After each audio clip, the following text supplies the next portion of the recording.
still here. I changed coats, but it was behind me. Making lunch. Making lunch. So we didn't want to waste the fire, and he had gotten 3 fillets yesterday in Wasilla, and we're not going to be able to do a hot tub fire for the next couple of days, so we thought we better get these fillets cooked. And yeah, I said, I just want to sit down here and eat them like a wild man. I brought a plate with a fork and a knife, but yeah. These usually taste so good that you just want to be able to do that. So here we sit, and I said to Greg, I don't really have anything to talk about, but I want to talk about maybe some of the things that led us here to the fact that we believe in what we're doing. Belief is such a weird word, but it's kind of like, not belief, it's a trust in what we're doing. We were talking about faith and belief last night. What were we saying on that? I can't even remember. I can't either, but... Why'd I bring it up? Why bring it up? So sometimes life has gotten so scary here, you know, and just kind of trying to excavate pain and things and trying to understand stuff, that I'll just have to lay down and close my eyes and say, I trust my life. I trust the messages, and then I can sleep. And so that's a gift. And, you know, this decline in physical health started with me. Well, I've been given challenges all of my life, but to deal with and rise from, which I know I needed so I could be stronger and have more information for this part of my life. But in 2019, after an emotional exchange, I came home and broke my pelvis in 3 places. And we had just come back from a trip that was supposed to be joyful, and it involved children and old friends, and my best friend died while we were on our way there, and so it was packed with emotion. So when we came home, I was feeling very unsettled about the time we'd spent in Miami, and I stood up out of the car. Mocha came to say hello, and I fell over her. Standing still, I fell and broke my pelvis. So I had to stay in bed for the whole summer. And Greg was traveling in Seward, so I was home with the dogs, and they were my caregivers. And I started reading books to try and understand how we could have fallen so far away from the communicating that we had with our kids when they lived with us. And I read Jamie Sams. She writes stories. I read Lynn Andrews, who writes indigenous stories. And they moved me so much, and I realized now they were just trying to give me a pathway out of not knowing. And so when Greg came home one day, I said, Greg, I copied a passage from Lynn Andrews' book into my journal. And it moved me so much. I want to go up to Deer Mountain or Dude Mountain and get an eagle feather. We had all kinds of eagle feathers around us because we lived on the beach, and we lived in the salmon capital of the world, so it was like there was lots of eagle feathers. They were scrapping with one another, and ravens and stuff. I said, I don't want one from the beach. And so he goes, let's go sit in the hot tub, which is what we like to do. And so as we're sitting in the hot tub, we're only in there for a few minutes. And this eel is in the sky, and it just comes down in altitude.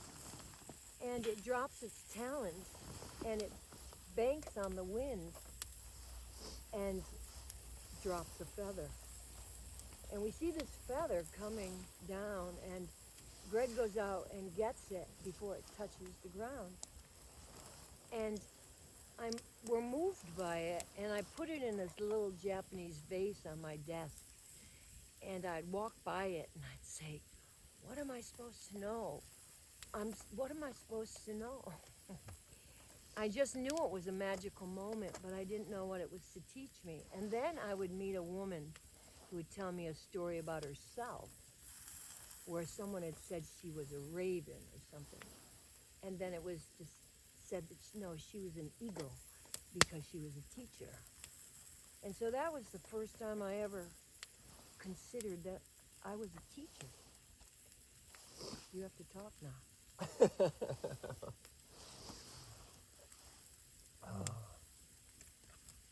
I want to eat now. It's very tasty, so I think you'll go turn off the camera, but that was a beginning for me. And that eagle feather is still with me. And that experience jumped into another experience when I was alone.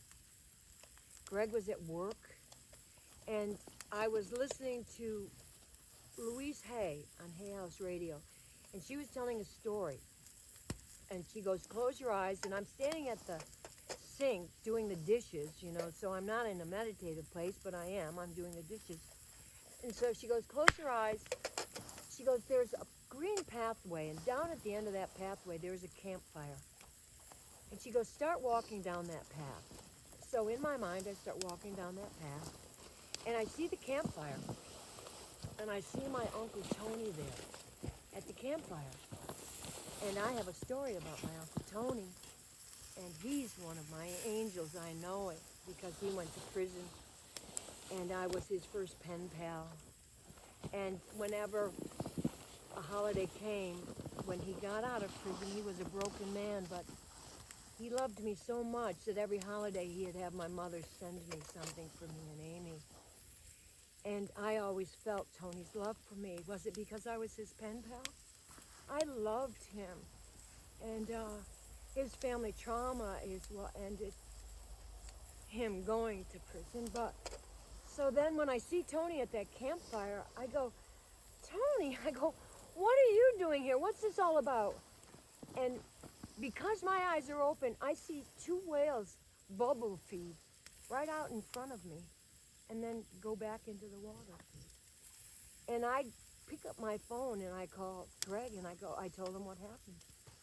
I go, what does that mean? What does that mean? And so I still didn't know what it meant, but what it means is that nature was starting to talk back to me. And so I'm slowing down enough now where I can really receive that here, because we have moved fast in our life. Obviously, we put up this whole shebang in 5 months with cancer. 4 months. 4 months. 4 months. Yep. Because we were meant to build this place, to have this end-of-life experience that shows that we don't have to be afraid, and but we do have to do some work, because the fear is because we don't know who we are. And I don't care what all the riches are. Tracy Chapman saying it so well, mountains of things. And Greg, I think I want you to turn this off so I can eat my steak. Okay. Thank you for listening to me. Thank you.